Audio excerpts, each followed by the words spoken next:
Madrid, il est hors de question que l'ex-président catalan Carles Puigdemont dirige la Généralité depuis son exil en Belgique.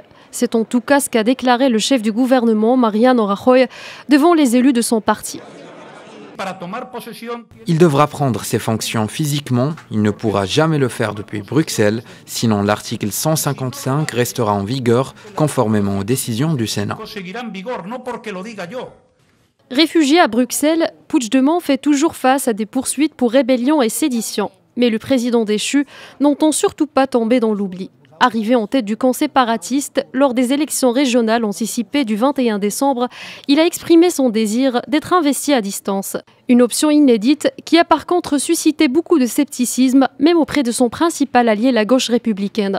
Le gouvernement central a promis à cet égard un recours en justice. Pour le Premier ministre Rajoy, cette formule va à l'encontre des textes juridiques. L'idée que quelqu'un souhaite devenir président du gouvernement régional catalan tout en étant fugitif à Bruxelles est complètement absurde. C'est plus une affaire de bon sens qu'une affaire politique. La position du gouvernement espagnol est partagée par le parti centriste Ciudadanos qui a remporté la majorité des votes lors des élections du 21 décembre. Une investiture du genre requiert une modification des lois catalanes qui stipulent que le potentiel président doit se présenter physiquement.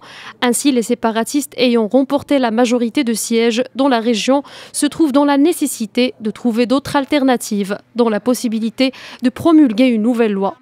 Pour rappel, la Catalogne est mise sous tutelle par le gouvernement central en vertu de l'article 155 après une déclaration de séparation unilatérale. Par la suite, les élections anticipées convoquées par Madrid ont donné une majorité absolue pour le camp séparatiste.